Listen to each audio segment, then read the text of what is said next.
Okay, well, I'm thrilled to have you today, Greg. You're our inaugural vlog. I normally do Awesome. interviews with people in print, but we thought it'd be a lot of fun to have you come on the show and do it more interactively. This is Greg Hawks. He is the owner slash instigator at Hawks Agency, which I want to hear more about your title and how you came up with that. And you consider yourself a corporate culture specialist, That is which correct. is very interesting, I think, of course, because I love the subject of culture and especially how leaders influence culture. But I also know you because we met about a year ago at a conference that we were both speaking at. And since then, I've learned you are a huge marathoner. How many marathons have you run now? Just the last 3 years. Okay, so that's That's three more impressive than enough. me. Yes. That's way impressive. And a father, so you're very active Yes. with your children. And how many children? I have two kids, 13-year-old daughter and a 16-year-old son. Yeah, and I saw your post this week about seeing your brother and his 5 children that are quite young. Yes. And I have a sister with 5, and so I don't know about you, but every time I'm around them, I go, oh, 2 is really good. Yes. Because I have 2 also. And I noticed something that I must ask you about. On your LinkedIn profile, you have 69 recommendations. Okay. So I'm just curious, how do you get 69 recommendations? That's such an achievement. Oh, you think so? I do. I generally ask people to give them to me. Just That's how I do it. shamelessly ask. Oh no, it's not shameless. It is very purposeful. I basically say to people that have already experienced me, hey, my business is entirely word of mouth. You're a trustworthy, competent, smart individual. People will believe you more than they'll believe me. If you liked working with me, if you liked what my content was, if you liked what my delivery was, if the audience had something good, so I give them a framework to say, hey, any of these areas that I did shine in, because I might not shine in all of them, pick one that I did do well, and if you would post something, that would be great. Oh, I didn't know if there was an incentive, if there was any kind of, okay, well, that's awesome. Yeah, Good. no incentive. Yeah, no, I just ask. That's fantastic. Yeah, my goal is I want to get to 100. I want to have 100 recommendations on LinkedIn. That would be amazing. Do you think so? Like, I don't know if do. anybody values it. I think it's like, I've got a lot of really, in a variety of clients and yes, just it's just not my mom and my brother saying, hey, exactly. It's exactly. Like, well, it's like a Yelp review for business people, I think. I do too, but I'm not sure how many people use it. I guess maybe it's just us who think it's cool. But I think people on LinkedIn do. So that's I do too. Helpful. Yeah, no, I do too. I was pretty impressed by that. So, did you read any of them? I skimmed them. Yeah, they're a good variety. So it's not like I wrote them. Some people even will write. Yeah, they'll say, pick one of these. About me. Yeah. Which of these did you think I was? Okay. Could you post that up? Yeah. That's funny. So tell us a little bit about your message and maybe why you also call yourself the chief instigator at Hawks Agency and how those two connect. I would be happy to, Jen. So first, my business primarily is in speaking, consulting, training, kind of in a space that you could play in. And my messaging is all around ownership. I have a philosophy that if we can cultivate a spirit of ownership within organizations, that it will take care of engagement, it'll take care of poor communication, it'll take care of low trust, it'll take care of fractured processes and symptoms, that if we can instill in people a way to think, act, lead, and create like owners, they'll be more fulfilled, they'll be more productive, they'll have a healthier work environment, and excellence will be able to be achieved more consistently long term.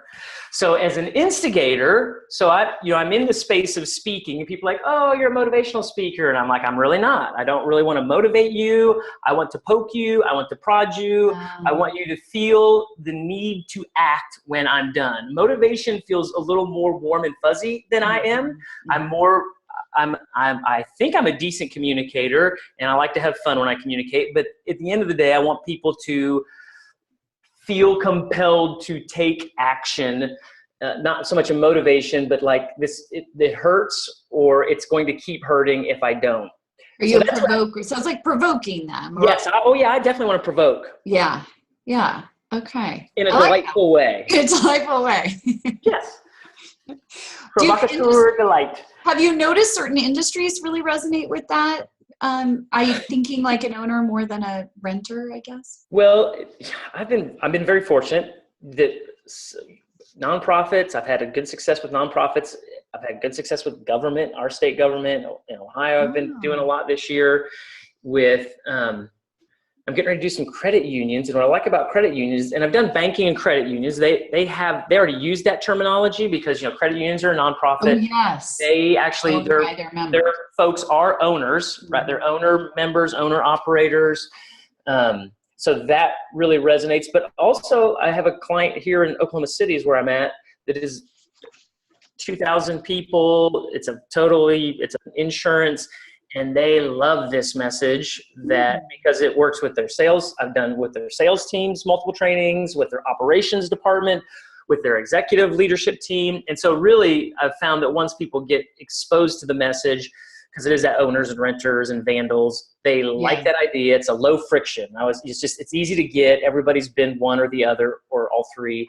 Yeah. So then it just resonates with kind of how we are. It's very, fortunately, I feel really grateful that I've tapped into that. It does relate in a variety of places. Universities, I've done more than one university, which always just kills me. The academia that they have grabbed hold of that is really kind of fun. That's awesome. Yeah, it is. Is there a leadership style? So, there's all those kind of traditional leadership styles out there, the collaborator, the motivator, the coach. Is there a particular leadership style you've seen that tends to promote more of that ownership thinking than the person who's just kind of showing up every day? Well, with the owner I've seen the leaders I've seen that really embrace it are folks who take a modeling approach. Okay. Who really think I'm going to model this behavior. So, and it helps, when I work with leadership teams, them being able to have stories. So one of the big differences of leadership teams, when I say modeling, that when they take some of my content and they say, hey, I need you to not be a renter, be an owner, that they themselves can say, here's where I'm struggling with being transparent. I'm trying to grow higher level of trust in the team that I'm a part of. And what's been really hard for me is to share my vulnerabilities amongst my peers. And I've had a challenge doing that. And so oftentimes the leaders where it fails are the ones who are, they want it implemented with their subordinates, but they can't share personal. Leave me out of it. Kind of. Right. They can't do that. And so in part of my whole spiel in working with folks is you've got to tell your story of challenge of becoming an owner. So people who model, and then, I do this whole whitewater rafting message that's around leading like a guide who sits in the back of the raft, has the team out front, and has more of a model of leadership that says, let's do this together. It's not the single file, hey, I'm in charge, follow what I do, but it's more kind of side by side or even in the back, giving them room to experiment and explore, and yet still being the stable force that directs all of their effort that helps them succeed and does it together. So a modeling leadership and a kind of a together, not a I'm out front, everybody get behind me. I like that. I actually was at a conference yesterday and one of the speakers used a similar story about a whitewater raft. And what he said, and I thought it really resonated with EQ, was, the best guides, whitewater raft guides or leaders are the ones who can read the river. They don't know where they're going to go until they get out there and they read the river and they use that to know how to maneuver and which way to go. And it's the same thing, reading your environment and adapting in real time instead of being really locked down into this is technique, this is how we do it, and missing the nuances of the rhythm that goes on in business around us. Yeah, and that's an excellent, because when you raft, I don't know if you've rafted, but there No. are like these underwater vortexes that you can get caught. You, as a lay rafter, I don't know it, but the Yeah. guide notices little indicators. That's what I call them. Yeah. Trigger the indicators that let you know there's trouble ahead if you get over there, because it's a time waste, it's an energy Yes. waste, it's Yes. a Risk. morale waste. Yes. It sucks you into all this stuff, and so great leaders are able to cut that off and help lead teams Interesting. to miss that. Oh, it's really That's like, that model is really effective in business. yeah, I really like that a lot. So what's been the biggest surprise? How long have you been doing speaking now? For a few years. Few years. Well, I've had this business now 7 years. The last 3, I've been pretty aggressive in the space that I'm doing. Here in Oklahoma City, I'd worked with a group that used me all the time, and I loved the people that I worked with, and so it was a lot of fun. What have I been surprised? Yeah, biggest surprise kind of in the last few years of building it. The first was, I don't want to. The first was, there are people that are speaking that are not very good. I was surprised. That was a surprise for me. I came into it and I saw it, and I thought, wow, like this is.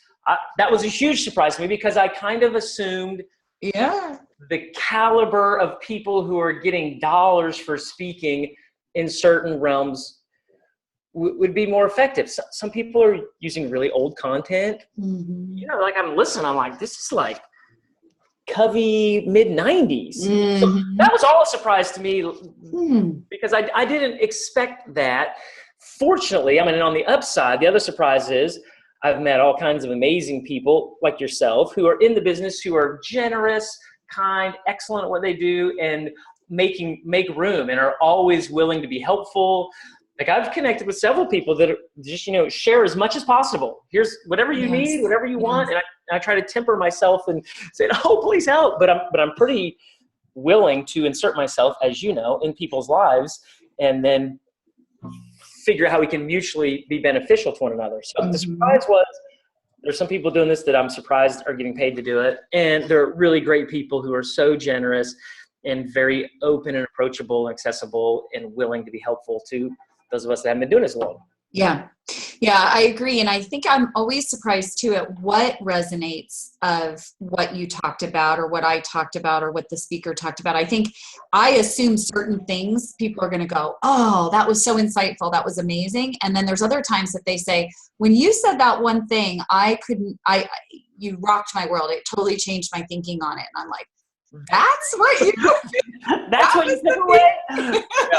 Yeah, that'll happen. People say, well, you said this, and I'm like, I did not say that. Did I say that? But it's what they took out of it. I'm always happy for that. In today's world, with everybody tweeting, and you've tweeted me and I've tweeted you, so we're both guilty of this, but now it's like everything I say could potentially end up, and I think half the time somebody tweeted something I said that didn't even make sense, and I'm like, I really should not be going off script, because just not good.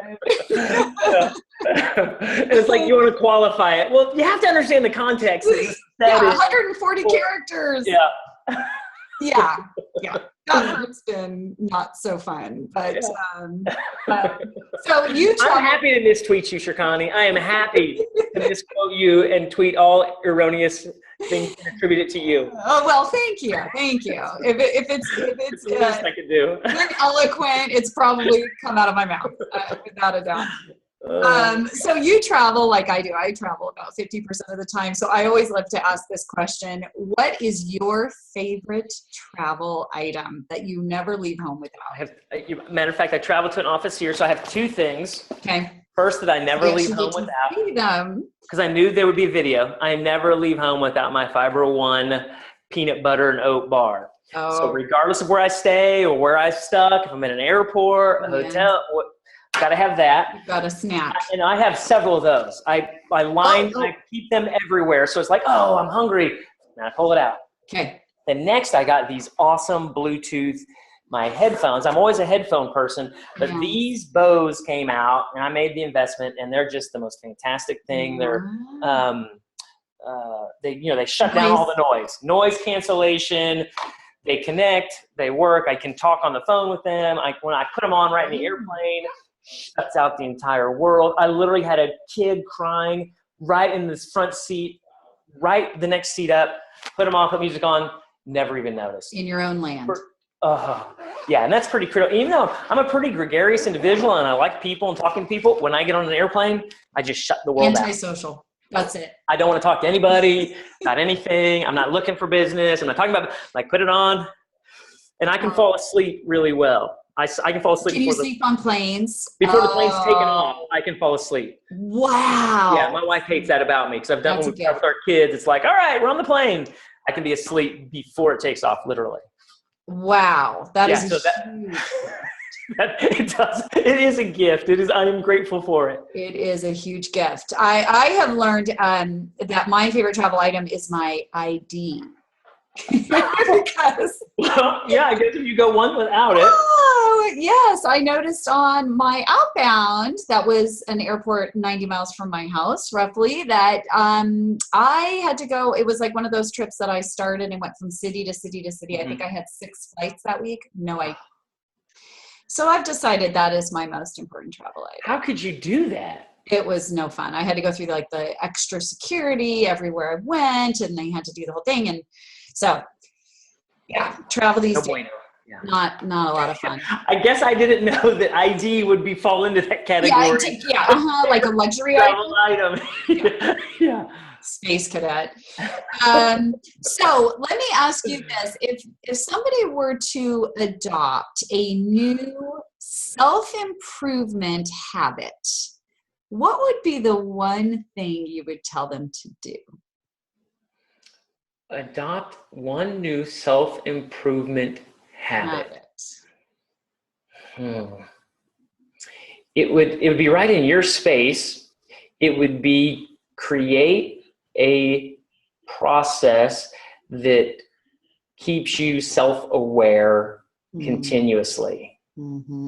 That whether it's an accountability, whether it's some sort of evaluation, some sort of assessment thing, self-awareness ongoing, to me, is probably one of the most missed attributes of people who do excellent and lead people well and stay consistent.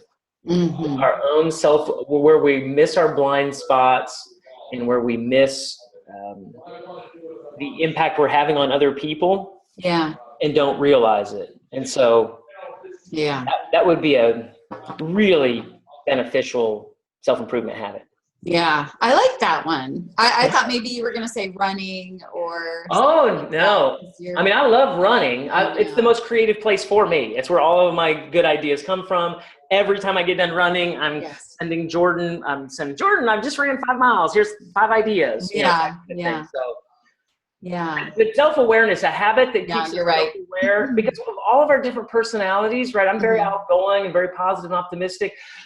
And so when I face problems or come against things, if people on my team think I'm oblivious because I'm so optimistic and I'm like unrealistic, if people I've noticed lack self-awareness, that their personality and their approach impacts others in a way that they don't realize until they become self-aware. Like, hey, this is my behaviors, my actions, even in my natural best state, can be interpreted in a way that I don't mean them to be. So, and then just my blind spots. Yeah, of course. And I agree with you. I think we all have them. And just because we have certain skills, it doesn't necessarily mean, oh, well, then I check, I can mark that off now. I've got self-control, I'm motivated, I've got empathy, because it's always such a moving target. It is.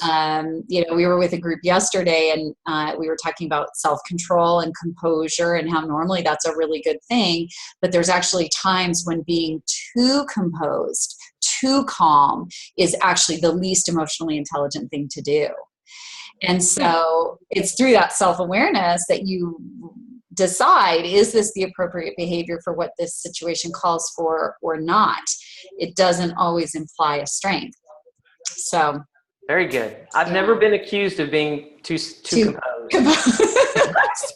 Or too calm. No one has ever said that.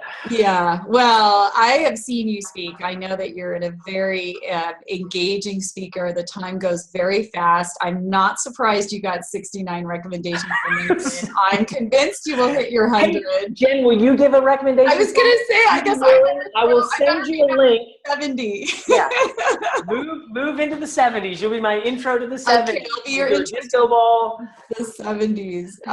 Yeah, so I highly recommend Greg for any viewers out there looking for a really fun keynote with some great takeaways for the leadership team, as well as those that are in the boat on a cruise instead of actively working rapids with the leaders. So thanks for joining me today, Greg. Any last Totally my pleasure. comments? Anything I didn't ask you I should have asked you? No, there's probably lots of things you shouldn't have asked me, so that was very wise on your part. Mm-hmm. So Jen, give me your one for those of us that are emotionally inept. For EQ wise, what's one of your best steps for people to say, this is the way to ramp up some of your EQ quickly? What could I put into motion today that would make me more emotionally smart? Oh, okay. Well, I definitely think you're right about the self-awareness piece, because whenever we do any kind of coaching, that's where we have to start. You have to baseline where you are today. Okay. So if you take an EQ assessment, it gives you your starting point, and there's a ton out there depending on how much detail you want in the assessment. But that's usually a great place to start. You could also start with sort of some informal feedback. You could talk to some people in your inner circle and say, if I had one thing to focus on, what would it be? I think a lot of people overwhelm themselves sometimes with, I'm gonna be more self-aware, I'm gonna watch what I say, I'm gonna show more empathy, I'm gonna be more influential, and they try and do too much at once. And I always say, let's just say listening skills is something you want to focus on. Just focus on that. Don't overdo it. Pick one thing and very earnestly and consistently focus on it. And then that's how you will raise your awareness around it and lock down a different behavioral pattern. And then move on to the next thing. Don't do too much at once, because the brain doesn't work very well. Are you of the belief the whole new habit, 3 weeks, like if I was practicing listening, I'm like, all right, I'm going to focus on that listening business. And I was just doing that one thing. All right, Shivani says one thing, I'm going to listen. How long should I give myself to that? Well, I know the old 21-day rule. They say it takes 21 days to make it a habit. I think it's longer than that. And some of the brain research is also suggesting that it takes longer for it. You can change your neural pathway to be a better listener permanently, but it's not going to happen in 3 weeks. And so you have to sort of dig in, I think. And then the other challenge we all run into is I can start being a better listener, but there's a lag time between when I actually start doing it and people notice it. Dang, people don't notice all the hard work I'm doing to listen to them. So I'm coaching people, and they're like, you know what? No one's even noticing. I'm just going to go back to the way I was. Like, what am I doing out here? Screw them. I'll be a mean, ugly, ego-filled boss. Absolutely. I'm just going to go back to the old way. So that's the other reason why you have to hang in there a little bit longer, is because you want perception to catch up to reality. And so, it takes, depending again on how long your old behavior was in place. If I've worked for you for 10 years and you improved for 2 months, I'm not throwing you a party. I'm like, you need to give me a solid year here. So you also have to think about how long has it been that you've been demonstrating this old behavior, and how long that will determine the commitment you have to make to change minds. But once people notice, it's a big deal. Is it okay that I inform them that I'm making that effort? I think it's a great idea. Okay. I think it's a great idea. Say, this is something I've really been working on. I'd love your help with it. If you catch me relapsing to old behavior, let me know. And, we're not always perfect. We all have bad days. And people will cut us some slack on those bad days if they see us really working hard the rest of the time. But, as you know, leaders unfortunately never get measured on the best day. We always get measured on our worst days. That's the true measure or judge of a leader. So being aware of even our bad days and the behavior on those days is really important too. Okay, good. Yeah. So we can sit and talk all day, but